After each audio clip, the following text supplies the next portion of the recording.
Este mensaje no es nada fácil, porque para mí están siendo unos días muy duros. Me costó muchísimo hasta cantar esta tarde, porque la Biblia dice que para cantar hay que estar alegre, y el que está triste tiene que ponerse a orar. Así que a mí me hubiera gustado más estar orando que cantando, por lo menos en el día de hoy. Porque como bien saben ustedes, y como me han dicho muchos amigos míos en Israel, vives en España, pero tu corazón está aquí. Yo sé positivamente que nunca más volveré a encontrar al Israel que conocí durante más de 20 años. Las cosas van a cambiar completamente en Israel, en Oriente Medio y en el mundo entero. Porque esto no ha hecho más que empezar. Nunca más volveremos a sentir y a disfrutar como disfrutábamos caminando por las calles de Israel, aunque volveremos, si Dios, esa es su voluntad, volveremos, y en cuanto se abra la frontera, el primero en coger un avión e ir para allá voy a ser yo. Pero sé positivamente que el mundo espiritual ha cambiado. ¿Saben que la palabra jamás, que tantas veces se ha oído en estos días, aparece 39 veces en la Biblia? 39 veces. La primera vez que aparece el término jamás, aparece en el libro del Génesis, cuando el Señor miró a la tierra y dijo que vio al jamás. ¿Sería aquello un acto profético? ¿Sería que el Señor miró a la tierra y dice que vio, en español dice violencia, pero dice que Él miró a la tierra y vio al jamás? Y lo va repitiendo 39 veces a lo largo de diferentes libros del Antiguo Testamento. Y dice que por ver el jamás en la tierra decidió destruirla y empezar de cero. ¿Será que tantas cosas que estamos viendo es el cumplimiento de profecías que se están cumpliendo delante de nuestros ojos y algunos cristianos no se han dado cuenta? Yo no suelo perder el tiempo escuchando lo que otros dicen en internet de mí o de nuestro ministerio. Sinceramente no tengo tiempo ni deseo perder mi tiempo en esas cosas cuando me dicen, ay, por ahí hay uno que está diciendo esto, por ahí hay otro. Pero en esta semana he recibido algunos mensajes, ¿no? Y concretamente hay un muchacho que, porque se ha puesto muy de moda utilizar la predicación de un pastor y ponerte al lado, ¿no? ¿Habéis visto esto? Se ha puesto de moda, ¿no? Fíjense, mire lo que dice, ahí viene la palabra, escuchen, atentos hermanos, se ha puesto muy de moda eso, ¿no? Y este muchacho pues cogió una predicación mía, muy honesto el hombre, ¿no? Pidiendo permiso previamente, ¿verdad? Y dice, yo no estoy de acuerdo con lo que este pastor de España dice. Como si a mí me preocuparas cuál es su opinión. Sinceramente no me interesa lo más mínimo cuál es su opinión. Y una de las cosas que dice, a mí me gustaría hacerle muchas preguntas a ese pastor español. Querido, si me estás viendo en esta tarde, cuando quieras, hazme todas las preguntas que quieras. Creo que soy una de las personas más fáciles de localizar del planeta Tierra. Vivo en la isla de Tenerife, concretamente en Santa Cruz de Tenerife. Nuestra iglesia está en la calle Garcilaso de la Vega, número 13. Cuando quieras puedes venir y te respondo a todas las preguntas que quieras, no hay ningún problema. Pero no mientas cuando dices que quieres hacerme muchas preguntas y no las haces. La palabra de Dios nos enseña que los últimos tiempos van a ser tiempos muy difíciles, muy complicados. Y el mensaje de hoy me va a costar un poco compartirlo porque hay tanto material sobre lo que quiero decir. Y yo me he dado cuenta que en los últimos años ha habido como una especialidad que se ha puesto de moda y son los predicadores que predican sin espada. Es decir, los predicadores que motivan a sus audiencias, a sus congregaciones.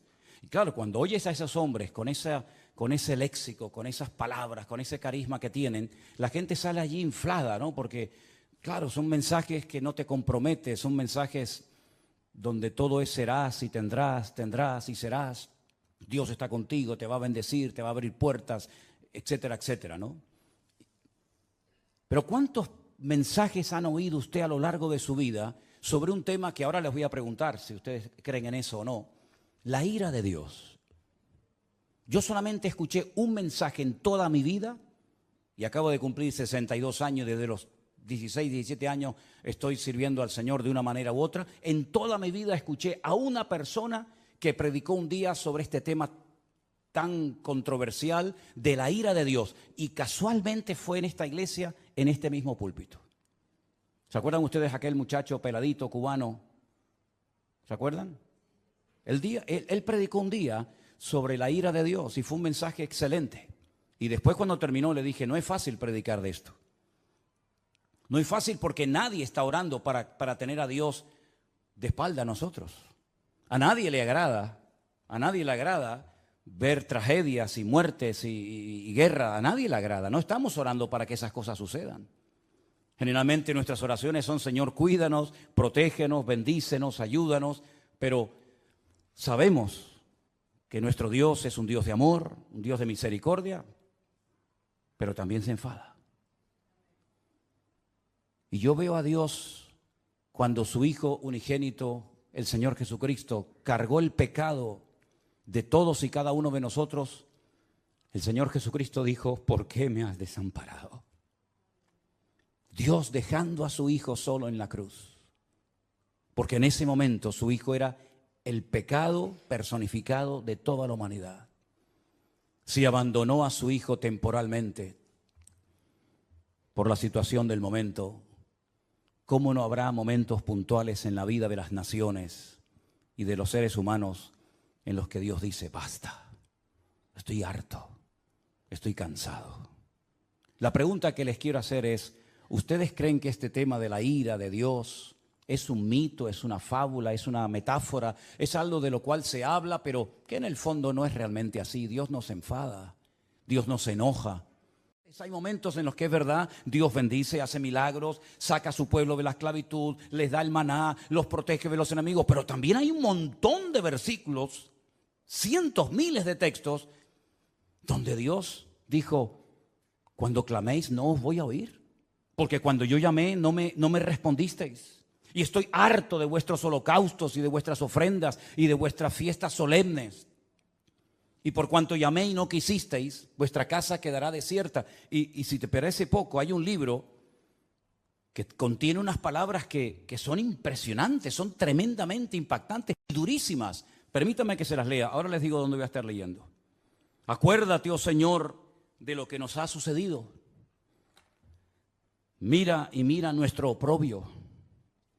Y mira nuestra herencia, cómo ha sido traspasada a extraños.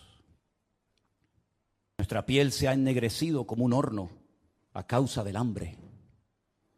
Han violado a nuestras mujeres, a nuestras vírgenes las han violado y han colgado a nuestros príncipes y no respetaron a los ancianos. Se han llevado a los jóvenes y los muchachos han desfallecido. Los jóvenes dejaron de cantar. Cesó el gozo en nuestro corazón. Nuestra danza se ha convertido en luto. Cayó la corona de nuestras cabezas. Ay de nosotros, Señor, porque pecamos. Por esto se entenebrecieron nuestros ojos. Mas tú, Señor, permaneces para siempre y tu trono de generación en generación. No estoy leyendo un poema, estoy leyendo la Biblia en el capítulo 5 del libro de Lamentaciones. Es tremendo, ¿verdad? Es tremendo cuando Dios dice, basta, hasta aquí hemos llegado, se acabó. Es tremendo cuando Dios le dice a su pueblo, no voy a oír vuestras oraciones, no voy a estar presente en vuestras fiestas solemnes, no voy a oír. El cielo lo haré de bronce y vuestras oraciones no pasarán del techo. Es tremendo, ¿verdad? Cuando Dios ha permitido cosas tremendas en la historia que han afectado a millones de personas, como por ejemplo el diluvio. ¿Cuántas miles de personas habrán muerto en el diluvio, hermanos? Bueno, nadie lo puede saber con exactitud, pero yo creo que murieron miles de personas en el diluvio. Algunos dirán, bueno, millones. Bueno, está bien, millones. ¿Y quién mandó el diluvio, hermanos? ¿Quién mandó el diluvio? ¿Quién le dijo a Noé, prepárate porque yo voy a mandar un diluvio a la tierra? ¿Quién fue el que destruyó las ciudades de Sodoma y de Gomorra? Si no fue tu Dios, ¿quién fue entonces? A mí me hace gracia cuando hay gente que dice, es que el Dios del Antiguo Testamento es completamente diferente al Dios del Nuevo Testamento. Y eso es muy peligroso hablar así. Porque estás hablando como que hay dos dioses, uno malo y uno bueno. Uno que está siempre enfadado y enojado, y otro como que es benevolente, como Papá Noel o como San Nicolás, como lo llaman en otros países, ¿verdad? Que nos concede todo y no importa lo que hagamos. Pero esa no es la enseñanza bíblica. La enseñanza bíblica es que hay un solo Dios. Y el del antiguo es el del nuevo, y el del nuevo es el del antiguo, y no hay otro Dios. Lo que pasa es que hay momentos en los que Dios actúa con infinita misericordia y nos sorprende.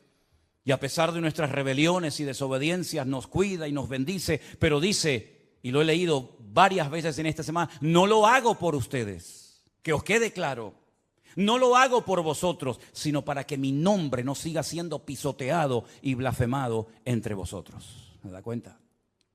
¿Y quién permitió la destrucción del primer templo de Jerusalén? ¿No fue Dios? ¿Quién le dio autoridad a Nabucodonosor para que quemara el templo y se llevara los tesoros a Babilonia y rompiera la ciudad de Jerusalén y durante 70 años no pudieran volver a su tierra? ¿Quién fue? ¿No fue Dios? ¿Y quién fue el que permitió la destrucción del segundo templo de Jerusalén, donde se cree que murieron 1 millón de judíos en la destrucción de la ciudad de Jerusalén? Y todas las matanzas y todas las guerras y todos los ríos y ríos de sangre que se podía haber evitado a lo largo de la historia. ¿Y quién fue el que permitió la Shoah? La Segunda Guerra Mundial. ¿Quién permitió todo aquello? Claro, hay predicadores que se han especializado en mensajes que motivan a la gente, ¿no? En mensajes de aliento, de ánimo. Hay tantos profetas y tantos pseudoapóstoles que cuando uno habla de la ira de Dios, del enojo, del enfado de Dios, como que se les mueve el piso porque dicen, no, yo no estoy de acuerdo con eso. Vuelvo a repetirle, yo no estoy en este lugar para que ustedes me aplaudan o me sigan o me admiren. Yo no estoy en este lugar para tener cada vez más audiencia y que la gente diga en los comentarios, estoy de acuerdo con usted, pastor, estoy de acuerdo. Y aunque estuvierais en contra, me da exactamente igual porque voy a seguir predicando lo que Dios dice en su palabra, independientemente de la reacción de la gente. En esta semana me han llamado miembro de Hamas, me han llamado nazi. En esta semana me han llamado de todo, porque no están de acuerdo con el mensaje sobre todo que di el domingo pasado y con la reflexión que di esta semana sobre estos acontecimientos. Pero yo quiero que una vez más vayamos a la palabra de Dios para que veamos que a veces la historia se vuelve a repetir. Claro, son otras personas, son otros nombres, otros momentos de la historia, pero se vuelven a repetir los mismos errores, pecados y defectos que otros cometieron. Vamos a comenzar a leer en Segunda de Crónicas, el capítulo 14. Y vamos a ver cómo Dios aguanta y soporta y tiene infinita misericordia, pero hay momentos en los que Dios tiene que hablar y actuar e intervenir en la historia. En el capítulo 14 de Segunda de Crónicas se relata la historia de un rey del sur de Judá llamado Asa. Era el hijo de un rey llamado Abías. Este rey, dice en Segunda de Crónicas capítulo 14, versículo 1, después Abías durmió con sus padres y fue sepultado en la ciudad de David. Y reinó en su lugar su hijo Asa, en cuyos días tuvo sosiego el país por 10 años. Si parece ser que durante 10 años estuvieron tranquilos, no pasó nada. Hizo Asa lo bueno y lo recto ante los ojos del Señor su Dios. Porque quitó los altares de culto extraño y los lugares altos, quebró las imágenes y destruyó los símbolos de Acera. Y mandó a Judá que buscase al Señor, el Dios de sus padres, y pusiese por obra la ley y sus mandamientos.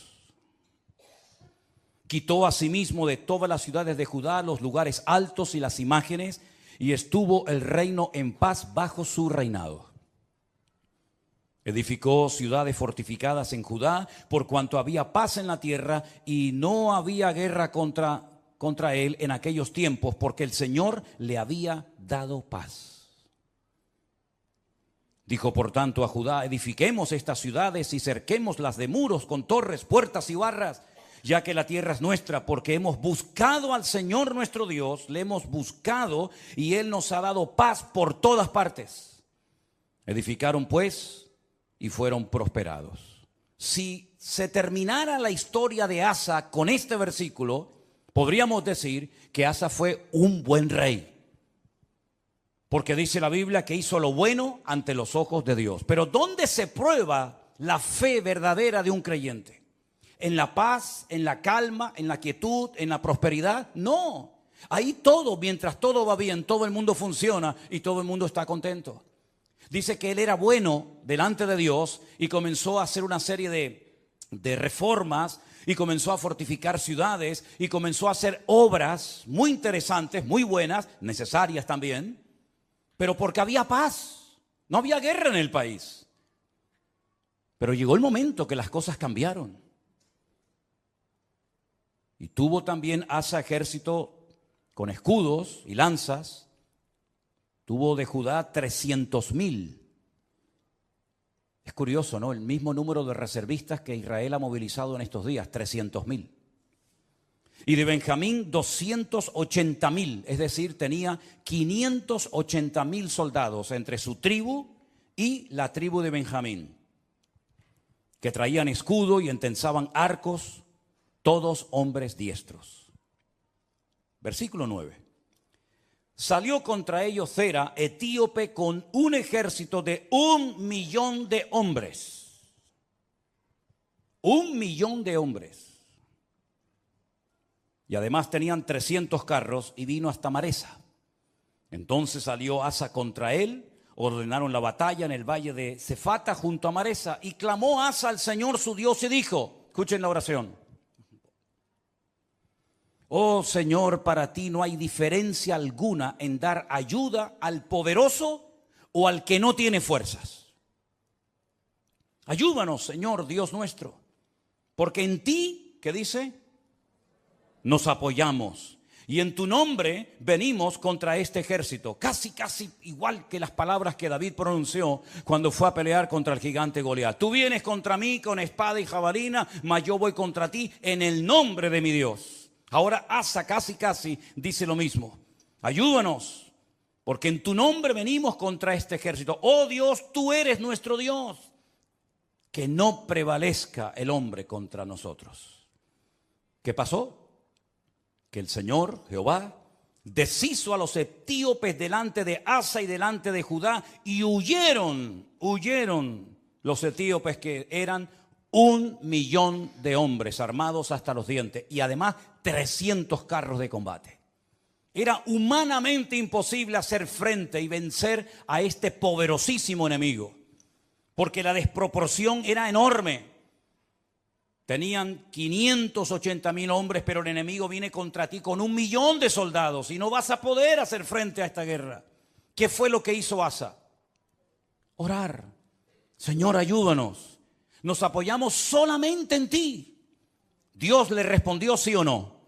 ¿Vio una contundente victoria? ¿Sí o no? ¿Fue el enemigo derrotado? ¿Sí o no? Bueno, con esta victoria ya Asa tenía que tener más que interiorizada y aprendida la lección de que si oramos y nos apoyamos solamente en Dios, Dios siempre nos va a ayudar. No importa el momento, no importa la dificultad, no importan nuestras limitaciones. Nosotros nos apoyamos en nuestro Dios, que no conoce ningún tipo de limitación, y siempre el Señor saldrá victorioso. ¿Cuántos dicen amén? Perfecto.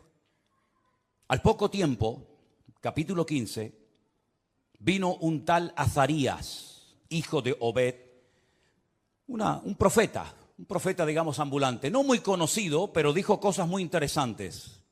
Salió al encuentro de Asa y le dijo: oídme, Asa y todo Judá y Benjamín, el Señor estará con vosotros si vosotros estuviereis con él, y si le buscareis será hallado de vosotros, mas si le dejareis, él también os dejará.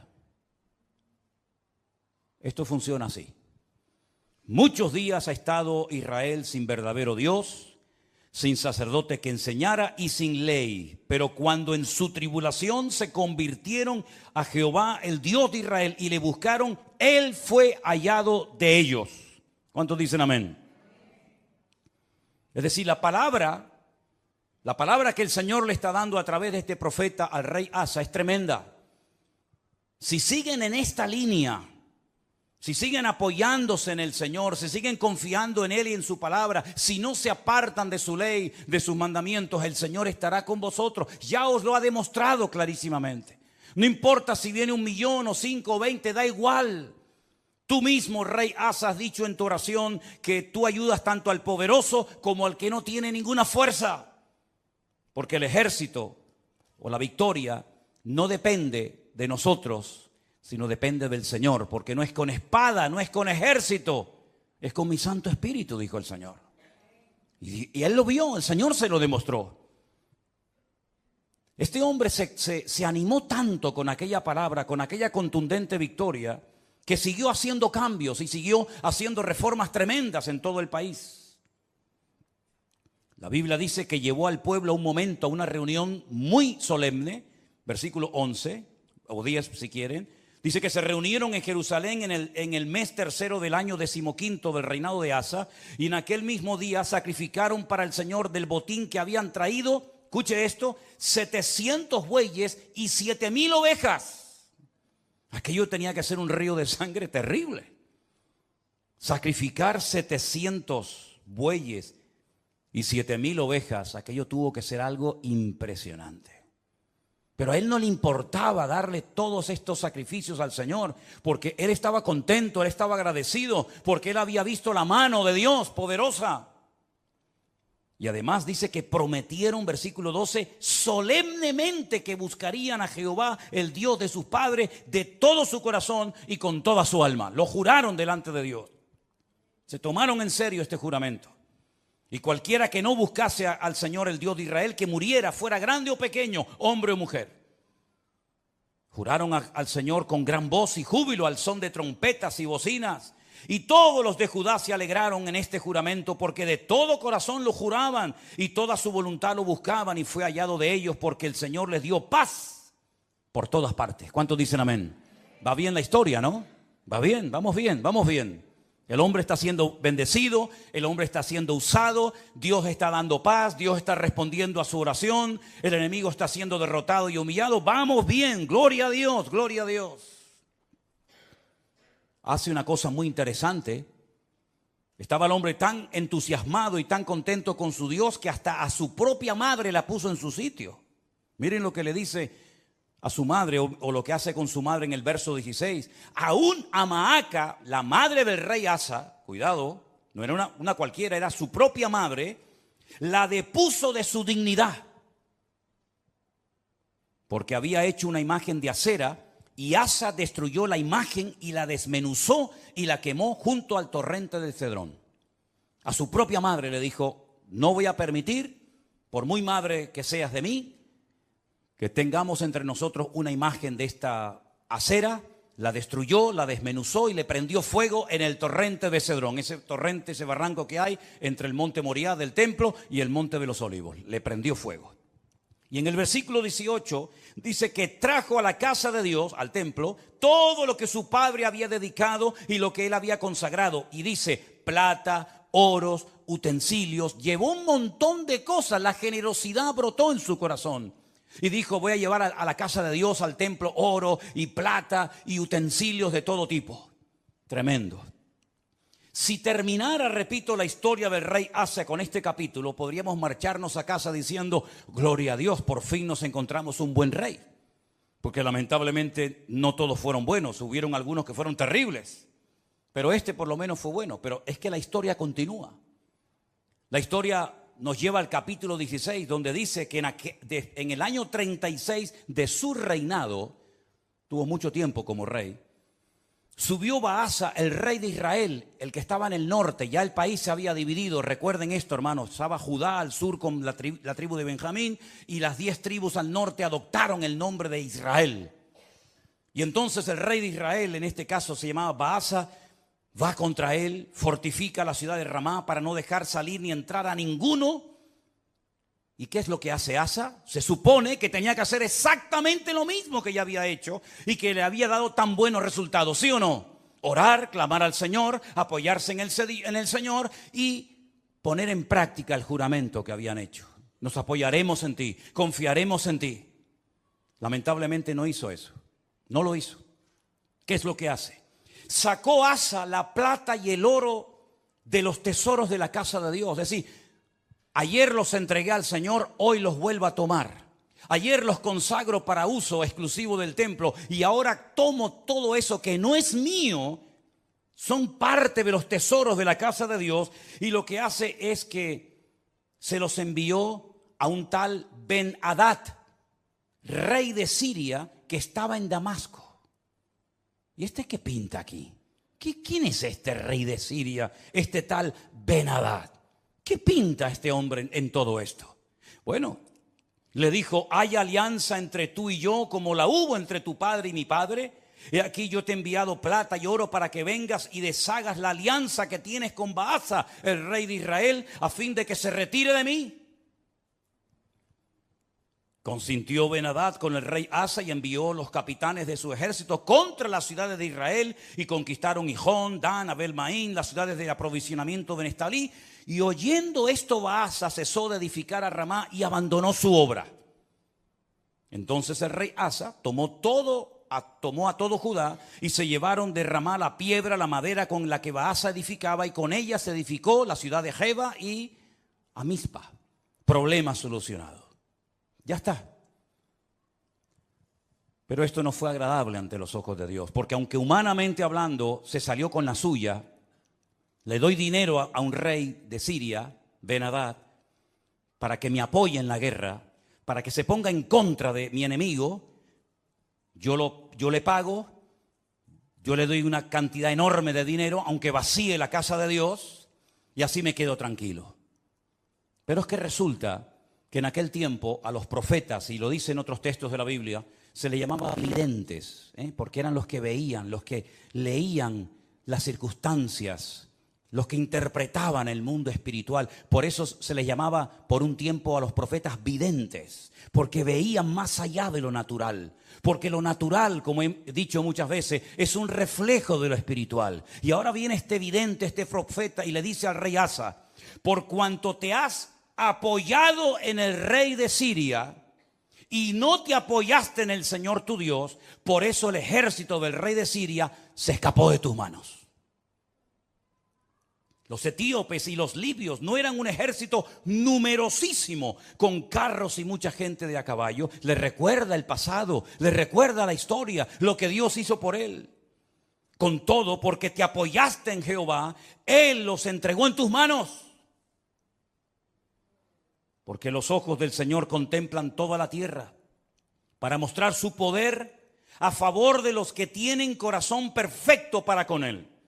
Y ahora le dice: locamente has hecho esto. Locamente has hecho esto. Porque de aquí en adelante habrá guerra contra ti. Has abierto una brecha, has abierto una puerta en el mundo espiritual, y a partir de hoy tu vida va a cambiar radicalmente, pero para mal, no para mejor. ¿Qué hubiera hecho usted, hermano y hermana, o yo, si nos viene un profeta como este, Hanani, y nos amonesta y nos dice esta palabra? ¿Qué hubiéramos hecho? Señor, perdóname, lo siento. Así como el profeta Natán, ¿se acuerdan cuando fue a la casa del rey David y le dijo: tú eres ese hombre, tú has pecado, por culpa tuya el nombre de Dios ha sido blasfemado y pisoteado en el mundo de los gentiles? Y David dijo: Señor, perdóname, no quites de mí tu Santo Espíritu, ¿verdad? Y ten piedad de mí, etcétera, etcétera. Lo mismo tendría que haber hecho Asa, ¿sí o no? Era un hombre de Dios, conocía la palabra, había visto el poder de Dios en su vida, en su reinado. Lo lógico hubiera sido decir: perdóname, Señor, lo siento mucho, he dado un mal ejemplo al país, sacando los tesoros de la casa de Dios y dándoselos a un pagano para que me ayude, como si no tuviéramos un Dios más poderoso que el rey de Siria, Ben-Hadad. ¿No te das cuenta, querido hermano, que cada vez que te apoyas en algo o en alguien que no es Dios, el que se lleva la gloria no es Dios, sino el que en la persona en la que te has apoyado? Locamente has actuado. Tú, un hombre de Dios, no tiene que actuar de esta manera. Un pueblo que conoce a su Dios no puede caer en estos errores. ¿Qué dije el domingo pasado? Hay cosas que se hacen en este país, o en el tuyo, o en muchas naciones de la tierra, que no es que estén bien, pero bueno, digamos que no afectan tanto al mundo espiritual. Pero Israel no puede permitirse ser como los demás.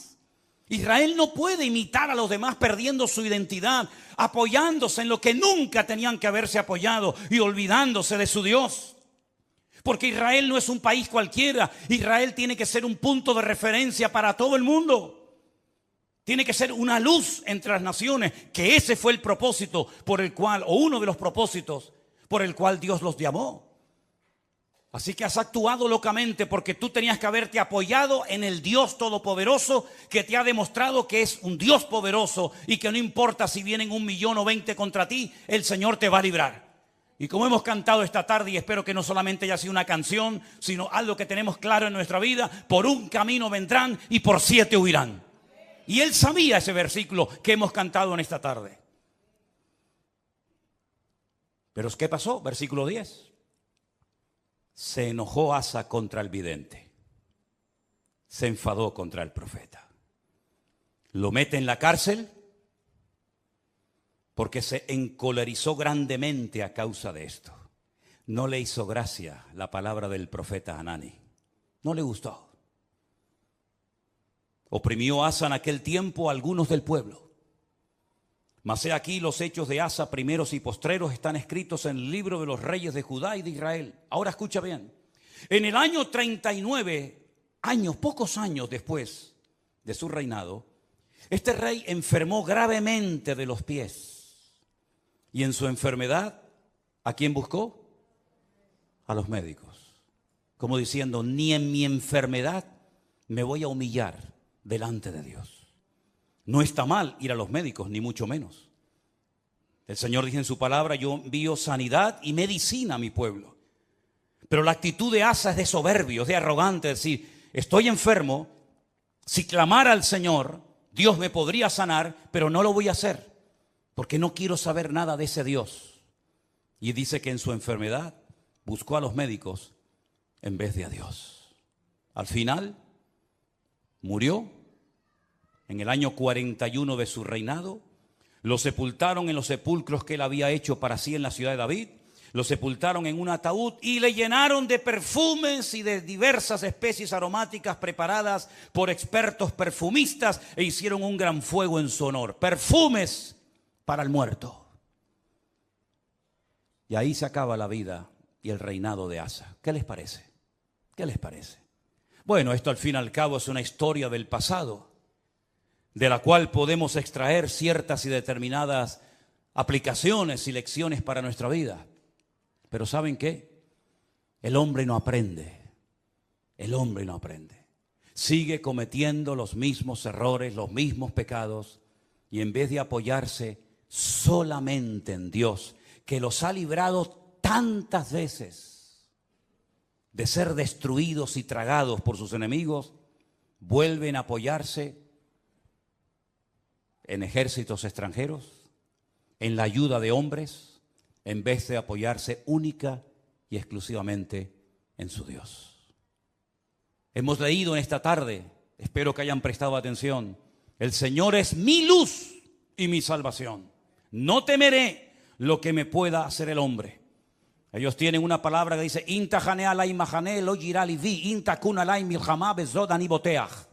aunque un ejército acampe contra mí, no temerá mi corazón. Aunque contra mí se levante en guerra, yo viviré confiado. Eso es lo que dice la palabra. Pero eso no puede ser solamente un texto bíblico. Eso tiene que ser una realidad cada día de nuestra vida.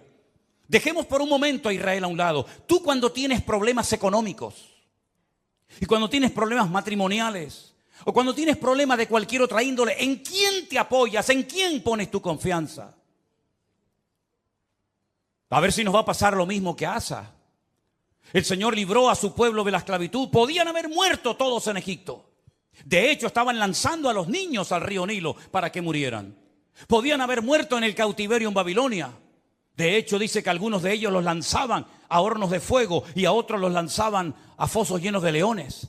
Podían haber muerto en la Edad Media, cuando la corona española junto con la Inquisición comenzó a matar gente por todas partes de España, incluido también a ellos. Podían haber desaparecido en la Segunda Guerra Mundial. Podían haber perecido en cualquier otro momento de la historia, pero Dios siempre, siempre ha tenido misericordia de ese pueblo. Cuando estaban con la soga hasta el cuello, en su angustia invocaban a Dios y Dios les respondía. Y han demostrado a lo largo de la historia que no importa si son poquitos o muchos, la mano del Señor siempre ha estado con ellos. En 1967, 5 naciones tremendamente poderosas con un odio tremendo contra ellos. Porque no solamente sus enemigos se conforman con echarlos al mar, como decían los jordanos en su momento, con echarlos al agua, sino con arrasarlos, que no haya ni un solo judío en toda la faz de la tierra, nunca más. Ya lo intentaron los griegos, lo intentaron los romanos, ya lo intentó mucha gente. Y en aquellos días, una semana de guerra para vencer a 5 naciones, a 5 potencias militares en 7 días. Y al 7º reposaron. Fue más que suficiente para demostrar al mundo que el Dios de Israel es el Dios todopoderoso. ¿Por qué ahora no hacen lo mismo? ¿Por qué no claman a Dios? Uno tiene que tener una lectura diferente a lo que dicen los medios de comunicación, la prensa, la radio, la televisión, porque si no caemos en el mismo error de los demás. Hablamos como los demás, opinamos como los demás. ¿Qué es lo que está pasando allí ahora mismo? ¿Qué es lo que está sucediendo espiritualmente hablando? Que de eso no te va a hablar nadie. Te va a decir que se quedaron dormidos, te va a decir que se despistaron, te va a decir que estaban de relajo, de fiesta, te van a decir 20.000 cosas, que falló el Moshá, que falló el Chimbet, que falló todo. Pero ¿quién va a dar una lectura espiritual de toda esta cuestión? Nuestra fuente de información no es Internet. Nuestra fuente de información no son los periodistas. Nuestra fuente de información es la Biblia, es la palabra de Dios. ¿Cuántos dicen amén? Vamos a ir a la Biblia a ver qué es lo que nos dice, porque hemos visto que cuando una persona se apoya en Dios, no importa si viene 1.000.000 de soldados contra ti, tú lo puedes vencer. No importa si es un gigante enorme, profesional de la guerra, se le puede vencer. No importa si la ciudad tiene doble muralla, se le puede derrotar. Pero también la palabra de Dios nos habla muy claramente que a veces hay ciertas y determinadas circunstancias que frenan la bendición de Dios. En Isaías, capítulo 24, miren qué texto tan impresionante. Isaías capítulo 24, verso del 1 en adelante. Si quieren así lo leemos. He aquí que el Señor vacía la tierra y la desnuda, y trastorna su faz y hace esparcir a sus moradores. Sucederá así como al pueblo, también al sacerdote, como al siervo, así a su amo, como a la criada, a su ama, como al que compra, al que vende. Se está acoplando el monitor, hermano. Tienes que bajar el monitor. Hace rato se está acoplando. Al que presta, al que toma prestado, como al que da logro, así al que lo recibe. La tierra será enteramente vaciada y completamente saqueada, porque el Señor ha pronunciado esta palabra. Se destruyó, cayó la tierra, enfermó, cayó el mundo, enfermaron los altos pueblos de la tierra. Escucha bien el versículo 5. Ahí está la respuesta. Sube. La tierra se contaminó bajo sus moradores. No estamos hablando de Japón, no estamos hablando de Latinoamérica. Es el profeta Isaías hablándole al pueblo de Dios. Hablando de su pueblo, de su tierra, y les dice, la tierra se ha contaminado debajo de vuestros pies. ¿En qué se basa el profeta para hacer semejante declaración? Ustedes han traspasado las leyes. Número 2, han falseado el derecho y han quebrantado el pacto sempiterno. Quédense con esas 3 cosas. Falsearon el derecho, traspasaron las leyes y quebrantaron el pacto sempiterno. Aquí está la clave, mi hermano. Ahí está la respuesta que Dios da en su palabra. Por supuesto, estudié el texto en hebreo, y cuando dice leyes, dice Torot, porque está en plural. Si fuera la ley, diría Torah, pero como dice las leyes, dice Torot, las leyes de Dios las habéis traspasado, las habéis quebrantado. Falsearon el derecho, hoc. Hoc es otra palabra que significa obligaciones morales, normas de convivencia, las habéis quebrantado también. No solamente lo divino, lo religioso, la Torá, los Torot, los mandamientos inspirados por el Espíritu Santo, dados a través de Moisés en el monte Sinaí, los habéis quebrantado. No solamente eso, sino que también habéis modificado las normas, habéis manipulado vuestras obligaciones y habéis permitido ciertas y determinadas cosas que van en contra de la palabra que ustedes saben como pueblo de Dios que no se deben ni se pueden hacer. Y además de todo eso, lo que ha sucedido es que el pacto sempiterno, fíjate qué palabra tan interesante. Una cosa es eterno, otra cosa es sempiterno. Parece lo mismo, pero no es igual. Nuestro Dios no es sempiterno, nuestro Dios es eterno, porque no tiene principio ni tiene fin. Pero el pacto que Dios hizo con el pueblo de Israel tiene principio y no tiene fin. Por eso se llama un pacto sempieterno. No es un sinónimo, sino es una connotación diferente. Dice el Brit Olam. El Brit Olam en hebreo se ha traducido muy bien en esta ocasión por un pacto que tuvo un principio. ¿Dónde tuvo el pacto ese principio? Vamos a verlo ahora. Para posicionarnos y ver a qué se refiere la palabra de Dios cuando dice que llegaría un momento en la historia en el que el pueblo de Israel quebrantaría los Torot, la ley de Dios, los Hoc, las normas de convivencia, las obligaciones de un país y además el pacto sempiterno. Ese pacto del cual está haciendo referencia Isaías se menciona en el primer libro de la Biblia, el libro del Génesis. Cuando el Señor le dice a Abraham, tenemos que remontarnos a los tiempos de Abraham, espero que no se estén perdiendo, porque para mí es tremendamente interesante que ustedes entiendan esta porción y este mensaje hoy. El Señor le dice a Abraham, yo estableceré mi pacto entre mí y ti, y entre tu descendencia por tus generaciones. Es decir, el pacto no termina con tu muerte. El pacto no termina cuando tu hijo se muera, Isaac, o cuando tu nieto Jacob muera, sino que será un pacto con toda tu descendencia por todas las generaciones, y yo seré tu Dios y el de tu descendencia para siempre. Este es mi pacto. Este es mi pacto, versículo 10. Este no es el pacto que Jesús hizo en el huerto, en Jerusalén cuando dijo, tomad y comed, esto es mi cuerpo. No, ese no es. Este es otro pacto. Este es un pacto que está haciendo con Abraham, el padre de la nación hebrea. El pacto que Dios hizo con este varón le dice, guardaréis entre mí y vosotros y tu descendencia después de ti. Será circuncidado todo varón entre vosotros. Es decir, siempre hay una señal de un pacto. ¿Cómo puedo yo demostrar que Dios ha hecho un pacto conmigo? ¿Cómo lo puedo demostrar? Bueno, Dios me dijo ya, Dios te dijo, pero las palabras se las lleva el viento, como dice el refrán. ¿Cómo podía Noé demostrar que Dios había hecho un pacto con él? Cuando veáis el arco en las nubes, esa es la señal del pacto que yo he hecho contigo. Perfecto.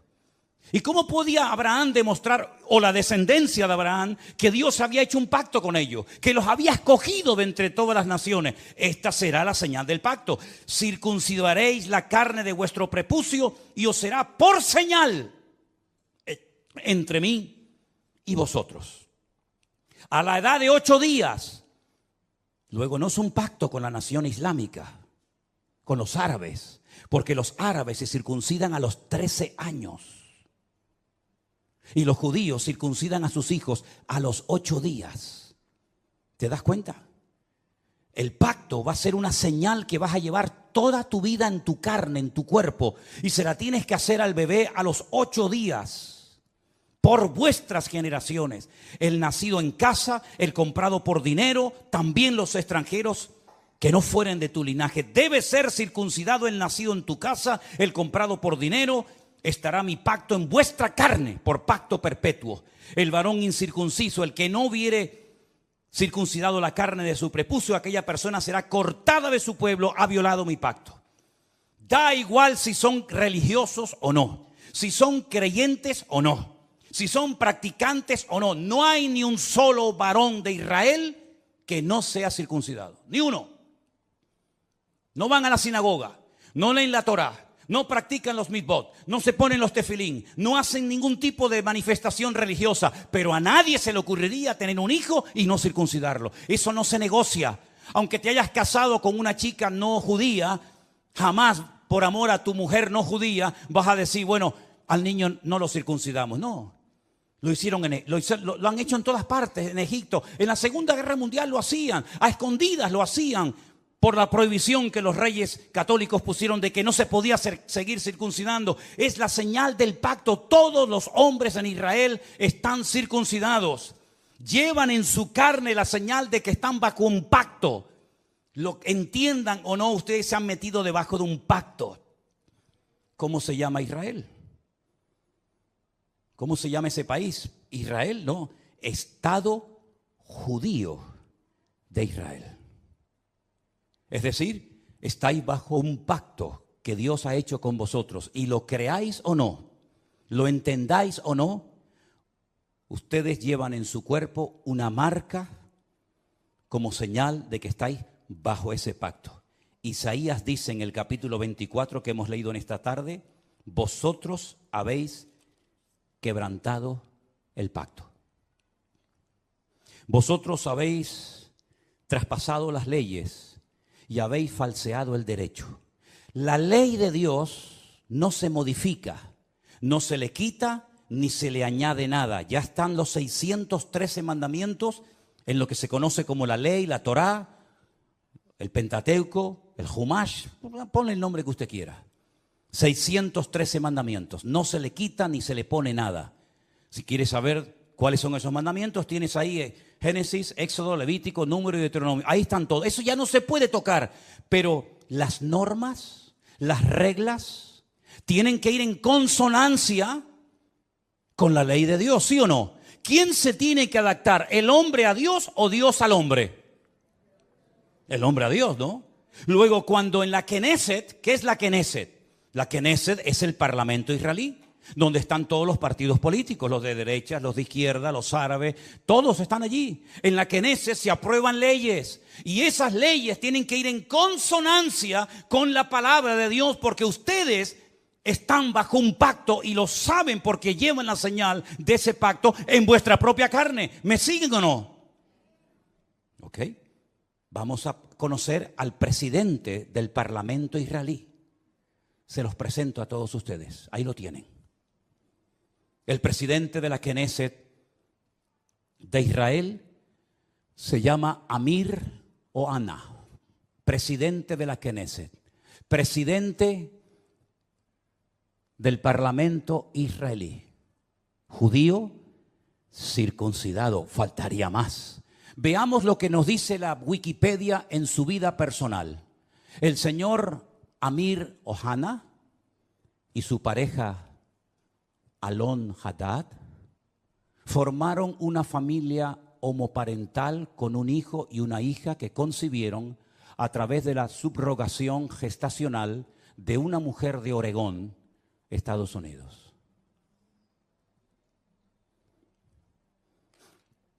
Sin comentarios. Gracias. Presidente del Parlamento israelí. Vosotros habéis traspasado mis leyes, habéis pervertido el derecho y habéis quebrantado mi pacto. Alguien dijo, no es una frase mía, cuando nos distanciamos de Dios y de su palabra, ponemos nuestra vida en peligro. ¿No les parece a ustedes? Pero la palabra de Dios dice, sin santidad nadie verá al Señor. Llámese Israel, llámese sudamericano, llámese latino, llámese como se llama. Sin santidad nadie verá al Señor. No es un título, una nacionalidad, un pasaporte lo que nos salva, sino el apoyarnos única y exclusivamente en Dios y en su palabra. Pero ahora resulta que ya están tranquilos porque el tío Sam les ha dicho, yo estoy con ustedes. Antes se llamaba Ben Haddad, ¿se acuerdan? Ben Haddad. Ahora se llama señor Biden. Pero qué lástima que no haya un Ananí en Israel hoy por hoy. Porque si Juan el Bautista levantara la cabeza y entrara al parlamento israelí, bueno, ya entró en su época, ¿no? Cuando aquel rey llamado Herodes, ¿se acuerdan? ¿Se acuerdan el rey Herodes? Aquel títer, aquel monigote que ni era rey ni nada, pero lo habían nombrado los romanos, le habían dicho, tú vas a ser el rey de Israel. Qué valientes fueron los magos de Oriente, ¿se acuerdan? Cuando vienen seguramente en un viaje de días, de semanas o tal vez de meses y llegaron a Belén, al Herodión, donde vivía el rey Herodes, y le dijeron, venimos a adorar al rey de los judíos porque su estrella hemos visto en el oriente. Y Herodes habrá dicho, ¿el rey de los judíos soy yo? No. Tú eres un estrellado. Nosotros venimos a ver a aquel que es digno de recibir toda honra y toda gloria. Y dice que cuando llegaron, se postraron y lo adoraron, ofreciendo sus tesoros de oro, incienso y mirra. A ese rey perverso y terrible llamado Herodes, llegó un día Juan el Bautista, que algunos habrán dicho, cállate la boca, no digas nada. Te la está jugando, y le dijo, no te es lícito haberle robado la mujer a tu hermano y llevártela a tu cama y acostarte con ella. No te es lícito, adúltero. ¿Qué le costó a Juan el Bautista esa declaración? La cabeza. El rey Herodes quiere hablar contigo. Jesús dijo, decidle a esa zorra. Y me dicen a mí que yo soy duro hablando. Decidle a esa zorra. Y no fue a verlo. Y cuando aquel soberbio, arrogante romano le dice, no me hablas, llevo una hora interrogándote, te puedo librar de la mano de tus verdugos y no me contestas, no sabe que tengo autoridad para librarte. Y es entonces cuando el Señor dice, tú no tendrías nada que hacer contra mí si mi Padre no te lo permite. Aquí no se mueve ni una sola hoja de un árbol sin permiso de nuestro Dios. Y no hay nada que ocurra en las naciones de la tierra, y menos en esa tierra santa para Dios, donde Él es el dueño de la tierra, que no lo permita el Señor. ¿Se dan cuenta cómo tenemos que clamar por misericordia más que nunca, mis queridos hermanos? Con semejantes personajes, con semejante panorama, que Dios tenga misericordia de nosotros. Miren esta fotografía. Miren esta fotografía. Estamos en la ciudad de Tel Aviv. Un montón de gente. Sería muy bueno que la ampliaras. Sí, yo sé que se va a perder mucho de lo que dice, pero ahí hay una reunión de oración. Fueron a orar. Y judíos, por temor a que en otras naciones no les dejaran en público hacer una reunión de oración, viajaron expresamente en esos días de Yom Kippur a Israel, porque todos los años se hace en una plaza pública en Israel, se hace un acto de oración, de perdón. Y entonces estos judíos, algunos mayores, otros jóvenes, familias enteras, viajaron a Israel para poder participar en público en las calles de la ciudad de Tel Aviv de una reunión de oración. Y mire lo que dice en la parte de abajo. Las personas que se mudaron a Israel sintieron miedo en el único lugar donde no esperaban sentirse amenazados por su judaísmo. ¿Quién impidió esa reunión de oración? ¿Jamás? ¿Hezbollah? Los de la banderita de colores. Y toda la tropa que les acompaña. Interrumpieron una reunión de oración. ¿A quién molestaban? ¿A quién le podía hacer daño que un montón de gente allí oraran a Dios pidiendo por la nación? ¿Qué problema, qué daño puede hacer eso? En esa plaza, unos días más tarde, en esa misma plaza, ponemos la siguiente fotografía, por favor. La gente se reúne y enciende velas para recordar a las víctimas de Israel. ¿Casualidad? Díganme lo que quieran. Díganme lo que quieran. Pero en esa plaza, una semana atrás, los echaron prácticamente a patadas para que no oraran por Israel. Y una semana más tarde, en esa misma plaza, tuvieron que ir a poner velas a recordar lamentablemente, en ese acto de salvajismo terrible que hemos visto, a las víctimas que murieron. ¿Qué les parece, hermanos? ¿Qué les parece? Empecé este mensaje haciéndoles una pregunta. ¿Ustedes creen en la ira de Dios? ¿Ustedes creen que Dios se enfada, que podemos hacer lo que nos da la gana y no pasa nada? Sigan jugando con Dios, sigan. Tarde o temprano te darás cuenta que con Dios no se puede jugar. Es mejor decir no soy nada a decir soy judío, soy cristiano, soy evangélico, soy creyente y vivir peor que la gente del mundo. Yo decía hasta hace unos días, ya no lo voy a volver a decir más porque sería un insulto, ¿no? Yo decía que esta gente que entró hizo esas cosas terribles que no tienen ni nombre, y lógicamente no vamos a poner ninguna escena de esas, se portaron como animales, y me equivoqué. Los animales no se comportan así. Alguien dijo recientemente, si los seres humanos todos tuviéramos corazón de perro, no habría guerras en el mundo. Porque dicho sea de paso, la palabra perro en hebreo es kolev. Kelev. Kol-lev. Todo corazón. Kol, todo, lev, corazón. El perro se llama en hebreo todo corazón. ¿Cuánto echo de menos a mi perro? ¿Cuánto echo de menos a Trotsky? ¿Cuánto lo echo de menos? Los viajes que he hecho con él, los días que he viajado solo por ahí, durmiendo en cantidad de lugares y siempre a mi lado, siempre ahí, ¿verdad? Ustedes saben que era mi sombra. Cuando vivíamos enfrente de la iglesia, saltaba el muro, aunque tenía ya las patitas con problema y con dolor, saltaba y se metía aquí en la iglesia y aquí se quedaba quietito, ¿verdad? Si fuéramos todos los seres humanos con corazón de perro, no veríamos estas cosas terribles que hemos visto. 150 personas que no se sabe lo que va a ser de ellas, niños, en fin, no quiero ni mencionar la palabra. ¿Qué les parece, hermanos? El único que puede solucionar esto, ¿saben quién es? Dios. ¿Saben quién va a ganar la guerra esta? Dios es el que la va a ganar.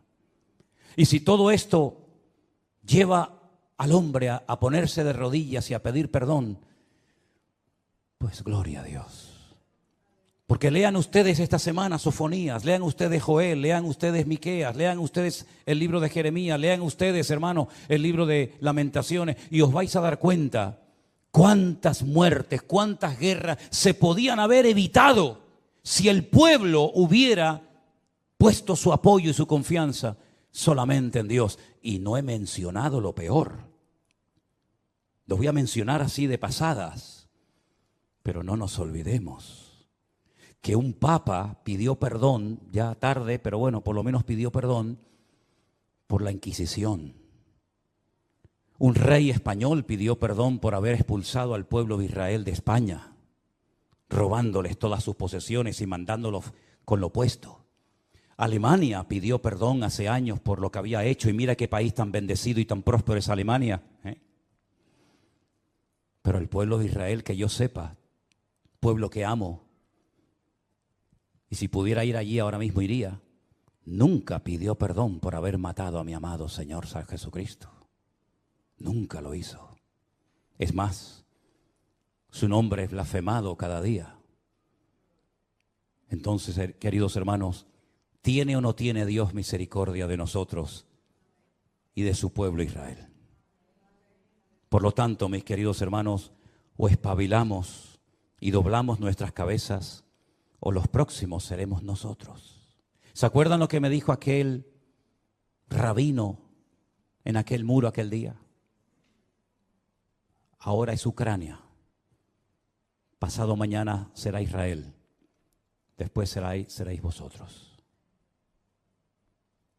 ¿A dónde van a ir esos miles y miles de refugiados? Jordania no ha abierto sus fronteras diciéndole, vengan, vengan, tenemos un país enorme, grandísimo, de miles y miles de kilómetros. Vengan aquí. Al fin y al cabo, los palestinos, ¿de dónde eran? Eran jordanos. Los viejos que viven en Israel, ¿qué pañuelos se ponen en la cabeza? ¿Con qué se ponen en la cabeza? ¿De qué color es? ¿De qué color es? ¿Blanco y negro? No. Blanco y rojo. El pañuelo de Jordania. Miren la bandera de Jordania, miren la bandera palestina. Son iguales, simplemente que han puesto ahí una estrella. Pero Jordania no ha dicho, vengan para acá, les recibimos. Arabia Saudita no los ha invitado a venir. Los iraníes, que tanto los aman y los apoyan. Qatar, país rico, no ha invitado a ninguno de ellos. Todos los quieren, pero lejos. ¿A dónde van a venir todas esas personas? ¿A dónde vinieron los sirios cuando fue la guerra en Siria? ¿A dónde fueron los libios? ¿A dónde van a ir? A Europa.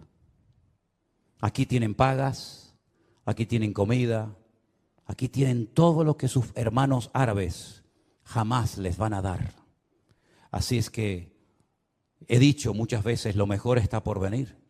Pero bíblicamente, para ciertos sectores de la tierra, lo peor está por venir. Porque si les interesa el tema, lean esta semana detenidamente capítulo 38 y 39 de Ezequiel. Ahí te dice quién va a atacar y cuándo lo va a hacer. Y no son estos, ¿eh? Hay un dato tremendamente significativo. Esta guerra va a terminar, por supuesto que sí. Y todo volverá supuestamente a la normalidad. Volverán a estar tranquilos porque ya se han quitado un enemigo de encima. Lean Ezequiel 38 y 39 y te dice cuándo va a atacar el de arriba. El de arriba. ¿Quién es el de arriba? El del norte. El oso. Te dice cuándo van a hacerlo y cómo va a morir. Y el tiempo que tardarán enterrando muertos. Es impresionante. Es que la Biblia es el periódico de mañana. Por eso hay que leerla y escudriñar las Escrituras. Así que Dios tenga misericordia de nuestras vidas. Amén, hermanos. La pregunta es, y termino, ¿cómo es posible que este pueblo tan inteligente, de tantos premios Nobel, no se dé cuenta de todo lo que está sucediendo? Bueno, la palabra de Dios nos enseña que están ciegos. Están ciegos. Lamentablemente la ceguera de Israel es tan tremenda, que por inspiración del Espíritu Santo, un profeta dijo de ellos lo siguiente, y con esto termino. Isaías capítulo 29. Deténganse y queden maravillados. Cegaos, embriagaos, pero no de vino, y tambalead, pero no de sidra. Porque el Señor derramó sobre vosotros. ¿A quién le está hablando Isaías? A Israel, no a nosotros. En ese momento Isaías le estaba predicando al pueblo de Israel y le dice, el Señor derramó sobre vosotros espíritu de sueño. Cerró los ojos de vuestros profetas. No hay profetas en Israel. No hay profetas. Ellos dicen que los únicos que pueden tener Ruach HaKodesh, es decir, al Espíritu Santo, son los profetas. Y como no hay profetas, el Espíritu Santo no está en Israel. Lo dicen ellos. Dice, cerró los ojos de vuestros profetas y puso velos sobre las cabezas de vuestros videntes. No dice Pablo que tienen un velo, que cuando leen no entienden porque tienen un velo y hasta que no se conviertan a Cristo, el velo no les será quitado. ¿No dice eso la Biblia? Toda visión os será como palabra de libro sellado, el cual si dijeren al que sabe leer y le dijeren, lee ahora esto, él dirá, no puedo porque está sellado.